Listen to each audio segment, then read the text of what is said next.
So all those sorts of safety features, which I think all of us would suggest would concede are necessary, they're going to delay the processing of the ballots. It looks like. Who knows? Maybe they'll get done early. All really good information. Darren Shaw, I know you're busy. Thank you very much for your time. My really pleasure. Appreciate it. All right. Well, Pennsylvania is still counting ballots, and the race there remains too close to call. So how long until we get the votes in? Joining me now, it's Pennsylvania's Lieutenant Governor John Fetterman. Lieutenant Governor, thank you for joining us. We appreciate it. Good to see you again, sir. I talked to the Pennsylvania GOP chair a short time ago, and he says that he believes that President Trump is going to win the state of Pennsylvania. Your U.S. Senator, Democratic Senator Bob Casey, said the following, quoting here, "When all the votes are counted, Vice President Joe Biden is going to win Pennsylvania and be well on his way to necessary electoral votes to win the presidency. It's going to take time, and we all need to exercise patience. Every Pennsylvanian who cast a vote deserves to have their vote counted." So we're having a tough time getting a straight answer. Can you square it up for us? What do you think? Who's going to win in your estimation, and how long is it going to take? I mean, the facts in Pennsylvania are really not up for dispute at the moment. There's approximately 1.4 million ballots outstanding in Pennsylvania, mail-in ballots, and they're coming from very Dem-heavy counties like Philadelphia County, Montgomery, Chester, and so forth. So if you trend that out, even under the most generous kind of projection in terms of divvying up the respective candidate whom they go to, and compare that to the president's current lead, it's certainly much more in Senator Casey's camp in terms of the likelihood of Pennsylvania at this point, just from a mathematical perspective. Yeah, and you said, and you mentioned it, and, Allegheny County is in one of those, another Democratic stronghold, Pittsburgh. The question is, the president is 500,000+ votes up. That's a lot of votes to make up, and the word is that he's doing... Really. It's not a lot of votes to make up when there's 1.4 million outstanding mail-in ballots that are going to be more than likely overwhelmingly Democratic. But some of those are in rural areas where the president, according to a lot of political analysts, did very well. I agree with that. I agree with that. The president did, really well in rural areas, as I suspected that he would. But the fact is that many of these rural counties still have a significant Democratic portion, and they may very well likely use mail-in ballots too. That's the point. Like overall, mail-in ballots, regardless of their county origin, trend more towards Democrats. So statistically, that would be, my observation on that. We had a live camera at a ballot counting operation in Philadelphia yesterday, and it was going gangbusters. I mean, they were doing, these machines could do 32,000 an hour, and there it is right there again. They're back at it. And then all of a sudden, it just kind of stopped yesterday. What happened to the counting of the ballots, sir, and when do you expect all of these things to be counted in full? Well, nothing really stopped. Philadelphia has been cranking them. Pennsylvania is going to count every ballot, and it's going to have a safe, secure, true reflection of the democratic will of our voters, one way or the other, whether it goes to the president or whether it goes to the vice president. So this idea that we have to rush through it, but we're systematically going and processing every ballot that is in our receipt.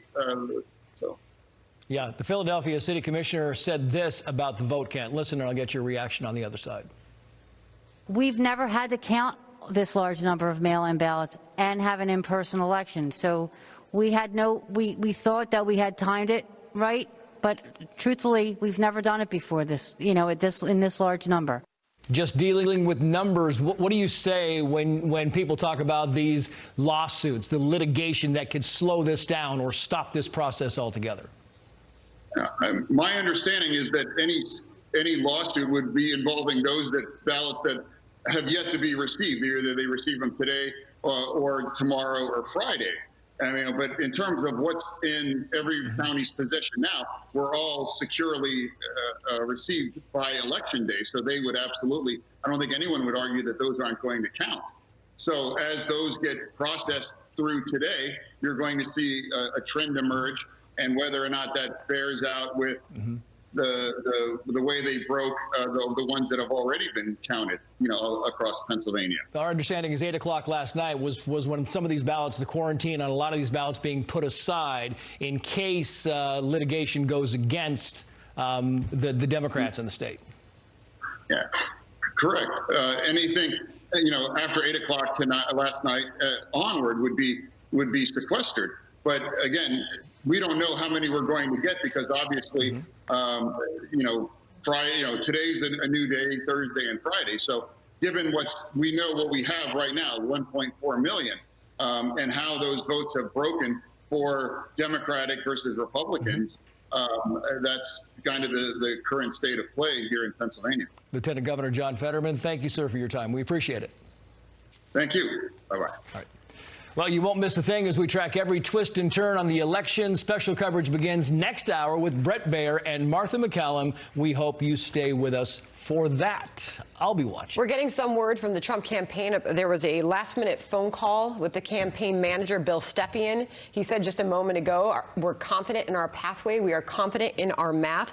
The president also just tweeting from the White House a short time ago, the first of the morning. Last night, I was leading, he writes, often solidly in many key states. In almost all instances, Democrat run and controlled. Then one by one, he writes, they started to magically disappear as surprise ballot dumps were counted. He calls this very strange, and the pollsters got it completely and historically wrong. To provide some context to that, the president is talking about how some of those states initially appeared very strongly red. And of course, that was initially in some states that count the same day, election day, in-person voting first before the early mail-in or in-person early voting. And that's why you saw some of those numbers change throughout the evening and well on into the morning.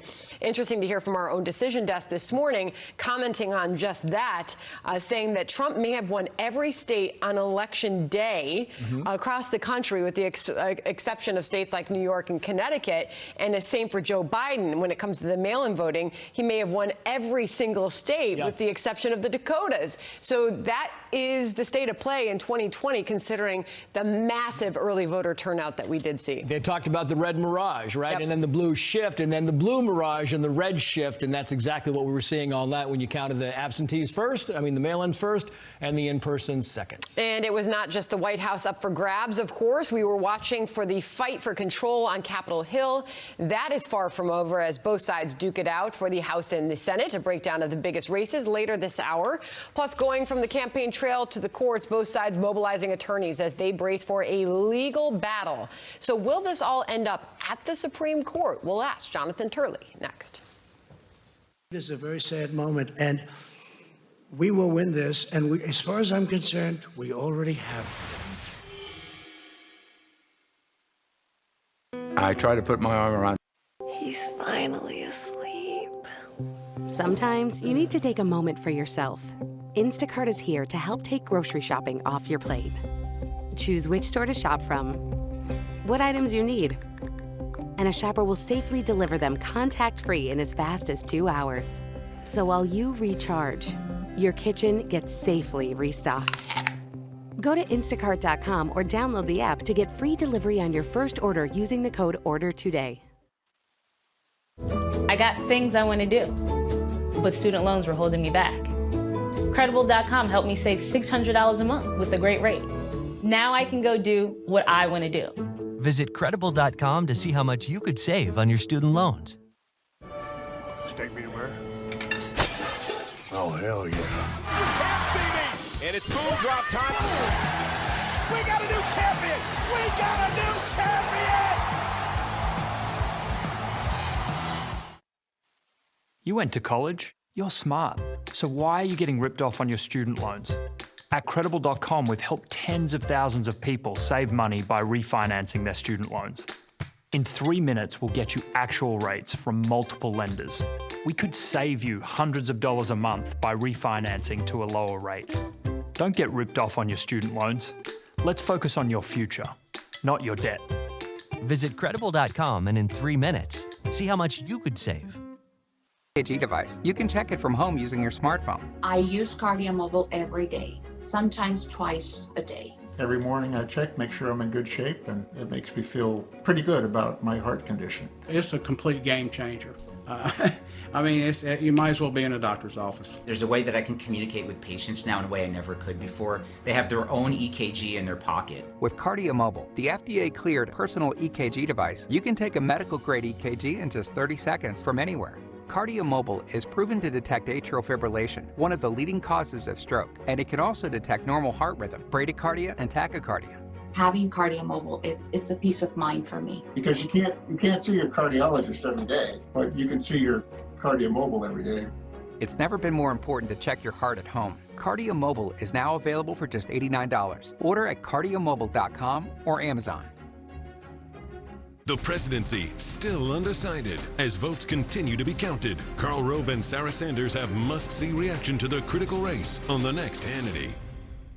Selling a home is expensive and stressful, so we set out to create a better home selling experience with a network of the most successful real estate agents in America that'll sell your home for as little as a 2% commission. The icing on the cake with the Ideal Agent was that we saved $12,000 in commissions. We would definitely use Ideal Agent again. The whole process was so positive for us. Excellent service. Getting right to the point, hiring Ideal Agent, I wish we would have done that sooner, and we would have saved 6 months of time and mortgage payments that would have probably never happened if we would have just gone with them first. They were so stress-free, the whole process was amazing, and I would definitely recommend them. We certainly recommend Ideal Agent now to all of our family, all of our friends. It's just a great experience. We are not a discount brokerage. These are top local agents that'll get you the best results.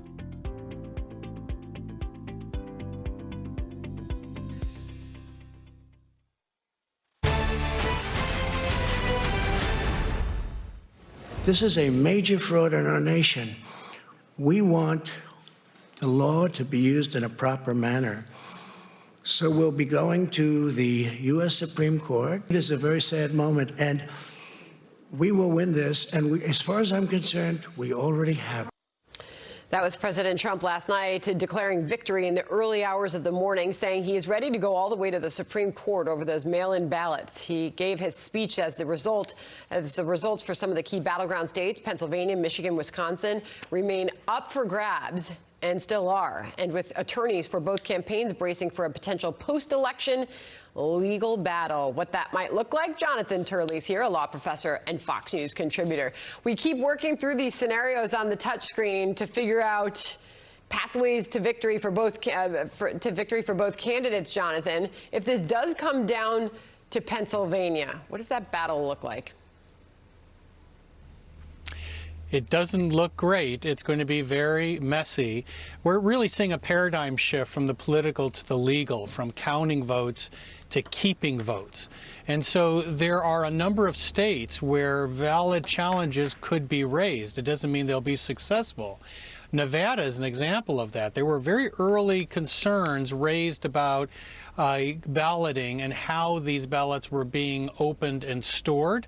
In Pennsylvania, there are a myriad of issues that could result in litigation. And Michigan has also seen some early challenges. And so we are now honing down to the key states that will be the focus of litigation. This is sort of like legal triage. You know, there are states that have had problems, but they're either going for Biden or Trump, and any problems that they had with balloting is largely immaterial. But the states that are swing states, particularly Nevada, Michigan, Pennsylvania, have some very serious questions that have been raised. And it's not that it's uncharted territory, it's just a territory that's hard to predict how will all come out.